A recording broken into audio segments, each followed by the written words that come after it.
রাজা কৃষ্ণচন্দ্র কেন করেছিল জানেন? জগদ্ধাত্রী পূজা কিন্তু এমনি এমনি উনি করেননি।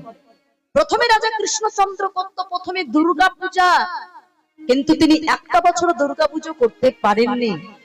তার একটাই কারণ ছিল, সেই সময় যে নবাব ছিল, নবাব আলীবর্দী খাঁ, এই নবাব আলীবর্দী খাঁকে তিনি ঠিকঠাক কর বুঝিয়ে দিতে পারেননি। হ্যাঁ বাবা, এখনকার দিনে আমরাও কিন্তু কর দিই, যেটাকে সরকার থেকে আমরা ট্যাক্স নেই বলি না, ট্যাক্স। তাহলে ঠিকঠাক কর বুঝিয়ে দিতে পারেনি বলে নবাব আলীবর্দী খাঁ ওই রাজা কৃষ্ণচন্দ্র এবং তার ছেলেকে কারাগারের ভিতরে বন্দী করে রেখেছিল। ছাড়া পেল যেদিন, সেদিন ছিল বিজয়া দশমী, কিন্তু ততদিনে তো মায়ের পূজা হয়ে গেছে। সেদিনে বাড়িতে দুর্গা পূজা আর হলো না।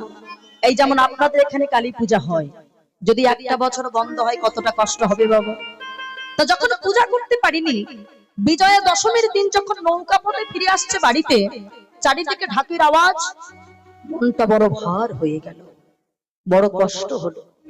আমার বাড়িতে প্রত্যেক বছর দুর্গা পূজা হয়, এবছর তো আমি পূজা করতে পারলাম না।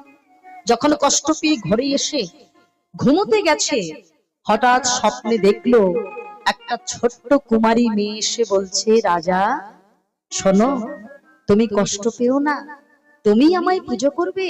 তুমি দুর্গা রূপে পূজা করতে পারোনি, তাতে কি হয়েছে? এই কার্তিক মাসের শুক্লা পক্ষের নবমী তিথিতে তুমি আমায় জগদ্ধাত্রী রূপে পূজা করবে। রাজা কৃষ্ণচন্দ্র রাজকুল পুরোহিতকে ডেকে পাঠালেন, সবিস্তারে সমস্ত ঘটনা বললেন।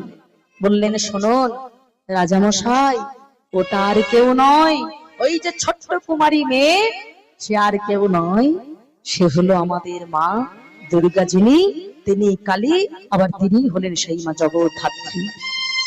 শুরু হয়ে গেল, সেদিন থেকে শুরু হয়ে গেল কৃষ্ণনগরের জগদ্ধাত্রী পূজা। তবে বাবা, আমরা যতটুকু জানি যে চন্দননগরের লাইট হলো বিখ্যাত, মানে জগদ্ধাত্রী পূজা মানে লাইটিং দেখতে যায় সবাই চন্দননগরে। তাহলে পুজো যদি হয় নদিয়া জেলায়, তাহলে চন্দননগর হচ্ছে হুগলি জেলা। তাহলে সেখানে কি করে আসলো?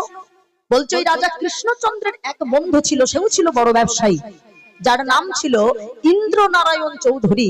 তিনি যখন সবিস্তারে ঘটনা শুনে, পূজা দেখে তার মনে বড় ইচ্ছা জাগলো যে আমিও এই মায়ের পূজা ওই চন্দননগরে আবার আমি স্থাপিত করব।